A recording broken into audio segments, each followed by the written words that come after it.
பொய் சொல்லாதீங்க. உங்க பையனோட கடைக்கு வர வச்சு அவங்கள சாட்டையால அடிச்சு காயப்படுத்திருக்கீங்க. என்ன நடந்ததுன்னு சம்பந்தப்பட்டவங்களே சொல்றேன். ரோஹிணி வாமா, என்ன நடந்துச்சு நீயே சொல்லுமா. அங்கிள், நேத்து மனோஜ் எனக்கு கால் பண்ணி உங்ககிட்ட ஒரு முக்கியமான விஷயம் பேசணும்னு சொன்னாரு. அப்புறம் ஷோரூம்க்கு வர சொல்லி மெசேஜ் பண்ணிருந்தாரு. நான் ஷோரூம்க்கு போனேன். அங்க ஆண்டியும் இருந்தாங்க. அப்புறம் என்ன சாட்டையில மாறி மாறி அடிச்சாங்க. ஐயோ இல்லைங்க, நான் அடிக்கல.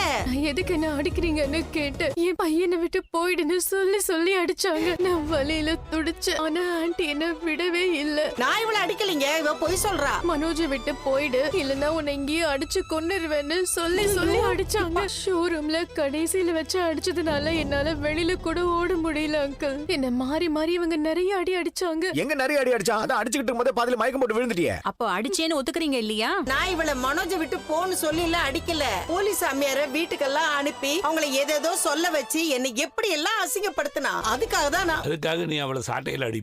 ஐயோ நான் அடிக்கலைங்க, வேற ஒரு ஆளை வச்சுதான். ஆளை வச்சு அடிக்கிறது மட்டும் சரியா? நீங்க சாட்டையால அடிச்சுக்கிற ஆளை வச்சுதான் ரோஹிணி அடிச்சீங்கன்னு எனக்கு தெரியும். உங்க வாயால வர வைக்கதான் நீங்க அடிச்சீங்கன்னு நான் சொல்ல சொன்னேன். நீங்க அடிச்சா என்ன, இல்ல ஆளை வச்சு அடிச்சா என்ன, எல்லாம் ஒண்ணுதான். வீட்டுக்கு வந்த மருமகளை இப்படிதான் அடிச்சு குடும்பப்படுத்துவீங்களா? நான் தான் அம்மாவுக்கு இந்த மாதிரி ஒரு ஐடியா கொடுத்தேன். உங்க ரெண்டு பேர்த்த திருத்தவே முடியாதா? இப்படி பண்ணா மறுபடியும் நம்ம குடும்பத்துல எதுவும் பிரச்சனை பண்ண மாட்டான்னு தான் நான் இப்படி எல்லாம் பண்ணேன். ஓகே, நான் வந்த வேலை முடிஞ்சது. நீங்க உங்க மருமக ரோஹிணிய அடிச்சுதான் ஒத்துக்கிட்டீங்க. எங்க அசோசியேஷன் மூலமா போலீஸ்ல கம்ப்ளைண்ட் கொடுத்தா நீங்க ஜெயிலுக்கு போயிடுவீங்க. மேடம், அம்மாக்கு எதுவும் தெரியாது, நான் தான் ஐடியா கொடுத்தேன். நீங்க ரெண்டு பேரும் சேர்ந்து தான் ஜெயிலுக்கு போனோம். இத நான் ரோஹிணிட்ட கூட சொன்னேன், போலீஸ்ல கம்ப்ளைண்ட் கொடுக்கலாம்னு. ஆனா ரோஹிணி அதெல்லாம் வேண்டாம், அவங்கள தண்டிக்கிறது என்னோட நோக்கம் இல்லன்னு சொன்னாங்க. நான் மறுபடியும் என் ஹஸ்பண்டோட சேர்ந்து வாழணும்னு சொன்னாங்க. இந்த வீட்ல இருக்கணும்னு சொன்னாங்க. என்ன இந்த குடும்பத்தோட சேர்த்து வைங்கன்னு சொன்னாங்க. இவங்க சேர்ந்து வாழணும்னு ஆசைப்படுறாங்க. அதனாலதான் நான் பொறுமையா இருக்கேன். இதுக்கு நீங்க சம்மதிச்சுதான் ஆகணும். அதை விட்டுட்டு நீங்க கோர்ட்டுக்கெல்லாம் போனீங்கன்னா வாழ வந்த மருமகளை கொடுமைப்படுத்துறீங்கன்னு சொல்லி உங்களுக்கும் உங்க பையனுக்கும் ஜெயில் தண்டனை கிடைக்கிற மாதிரியே நான் செய்வேன். ரோஹிணி,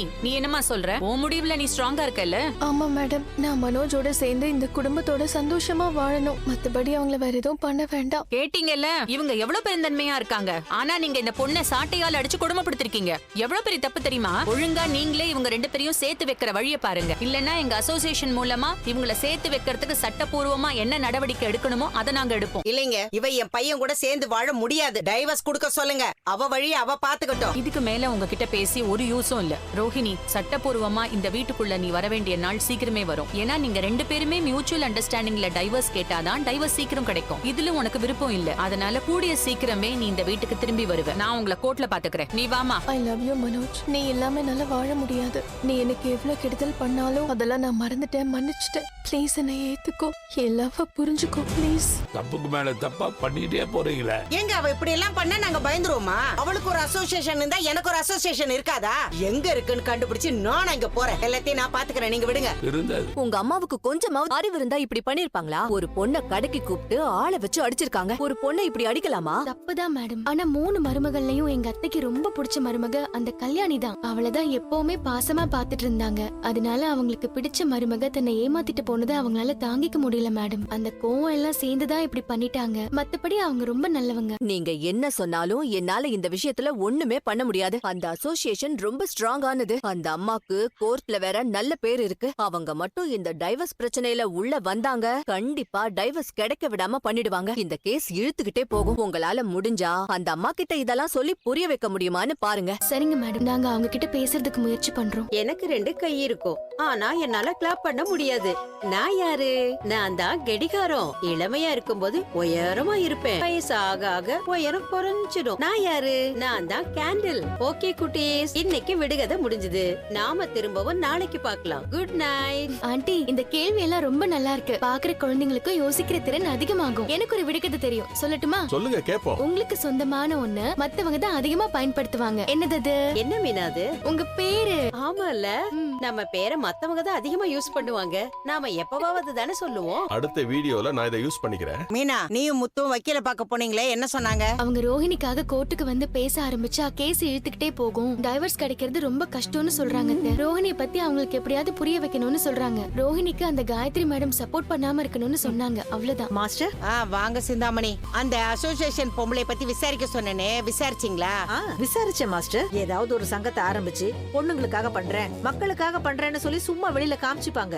ஆனா உள்ளுக்குள்ள இத வச்சு காசு சம்பாதிக்க தான் பாப்பாங்க. மாஸ்டர், அந்த அம்மாவை பார்த்து பேசுற விதத்துல பேசினா எல்லாம் சரியாயிடும். கொஞ்சம் பணம் கொடுத்தா போதும் மாஸ்டர். அவங்க ரோகிணியை விட்டுட்டு மனோஜுக்கு வந்து சப்போர்ட் பண்ணுவாங்க. எவ்வளவு பணம் பணம் கொடுக்கணும்? என்ன ஒரு 1,00,000 ரூபாயாவது எதிர்பார்ப்பாங்க மாஸ்டர். 1,00,000? நான் எப்படியாவது உங்களுக்கு 1,00,000 ரூபாய் ஏற்பாடு பண்ணி தரேன். ஒரு கையெழுத்து போட்டா கிடைக்கும் மாஸ்டர். நான் வாங்கி தரேன் மாஸ்டர். நீங்க அதை அந்த அம்மா கிட்ட கொடுங்க. அந்த அம்மா ரோகிணியை விட்டுட்டு மனோஜ் கிட்ட வந்துருவாங்க. நீங்க இனிமே 2 பேரும் என் வீட்ல உட்காந்து இந்த மாதிரி சதி திட்டம் எல்லாம் போடாதீங்க. ரோஹிணி ஒரு அசோசியேஷன் லேடி கிட்ட கம்ப்ளைண்ட் பண்ணிருந்தாலே, அந்த அம்மாவை தான் இங்க வர சொல்லியிருக்கேன். அவங்களுக்கு நம்ம சைடு நியாயத்தை பேசி புரிய வைக்க போறேன். வாங்க வாங்க வாங்க வாங்க உட்காருங்க. இவன் என் 3வது பையன் ரவி.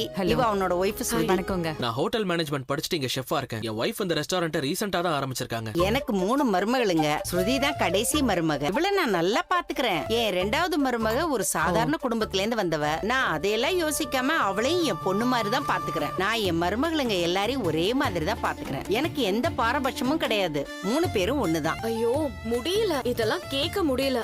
ஐ மீன் நீங்க இருக்க முடியாது, எனக்கு வர்க் இருக்கு. நீங்க பேசுங்க. பொதுவா யார் கூப்பிட்டாலும் நான் பேச போகிறது இல்ல. ரோகிணிய பத்தி ஏதோ பேசணும்னு சொன்னீங்க, அதனாலதான் நான் இங்க வந்திருக்கேன். உங்களுக்கு ரோஹிணி பத்தி முழுசா தெரியாது. உங்களுக்கு அவ மேல அனுதாபம் வரவழைச்சு உங்களை அவளுக்கு சப்போர்ட் பண்ண வச்சுட்டா. ஆனா உண்மை என்னன்னு தெரிஞ்சா நீங்களே அவளை வெறுத்துருவீங்க. அப்படி என்ன விஷயம் சொல்லுங்க. ஆரம்பத்துல நான் தான் அவளை தூக்கி வச்சு கொண்டாடினேன். ஏன்னா உண்மையா நான் அவன் மேல ரொம்ப அன்பு வச்சிருந்தேன். எனக்கு ரொம்ப பிடிச்சு போய் தான் என் பையனுக்கு கல்யாணம் பண்ணி வச்சேன். என் பையனுக்கு ரொம்ப பெரிய பெரிய இடத்துல இருந்தெல்லாம் பொண்ணு கொடுக்க வந்தாங்க. ஆனா நான் தான் ரோஹிணியை அவனுக்கு பார்த்து கல்யாணம் பண்ணி வச்சேன். ஆனா அவதான் பெரிய பணக்கார வீட்டு பொண்ணு. மலேசியால அவங்க அப்பா இருக்காருன்னு போய் சொல்லி எங்க குடும்பத்தையே ஏமாத்திட்டா. போதும், இத சொல்லதான் என்ன வர சொன்னீங்களா? பாருங்க, ரோஹிணி பாதிக்கப்பட்ட பொண்ணு. அவ எங்க அசோசியேஷன்ல வந்து கம்ப்ளைண்ட் கொடுத்திருக்கா. அதனால அவளுக்காக இந்த கேஸ அசோசியேஷன் சார்பா நான் எடுத்து நடத்திட்டு இருக்கேன். உங்கள மாதிரி மாமியார்கள் நிறைய பேரு மருமக மேல கம்ப்ளைண்ட் பண்றது வழக்கம் தான். என் சர்வீஸ்ல இந்த மாதிரி எத்தனையோ கேஸ நான் பாத்திருக்கேன். வேற ஏதாவது இருந்தா சொல்லுங்க, நான் சீக்கிரம் கிளம்பணுங்க. ரோஹிணி மேல எந்த தப்பும் இல்லைன்னு எனக்கு நல்லா தெரியும். அவளை டொமஸ்டிக் வயலன்ஸ் பண்ணி நீங்க குடும்பப்படுத்திருக்கீங்க. இதெல்லாம் எனக்கு தெரிஞ்சுதான் நான் அவளுக்கு சப்போர்ட்டா இருக்கேன். அவ சொல்றது மட்டுமே நீங்க வச்சு முடிவு பண்ணா எப்படிங்க? அவ வீணா எங்க மேல பழி சொல்லியிருக்கா. என் பையன் ரொம்ப நல்லவன். அவங்கிட்ட அவ உண்மையா இருந்திருந்தா அவன் கடைசி வரைக்கும் அவளை ராணி மாதிரி வச்சு பாத்திருப்பான். நீங்க எது சொன்னாலும் நான் நம்ப தயாரா இல்ல. எதுவா இருந்தாலும் இனிமே கோர்ட்ல பாத்துக்கலாம். உங்க பையனுக்கு எப்படி டைவர்ஸ் கிடைக்குதுன்னு நான் பாத்துக்கிறேன். இல்ல மேடம், நான் சொல்றத கொஞ்சம் கேளுங்களேன். என்ன சொல்ல போறீங்க? கொஞ்சம் உங்க பேக கொடுங்களேன், நான் அதுல வச்சிடுறேன். என்னது? ஒண்ணு இல்ல, சும்மாதான்.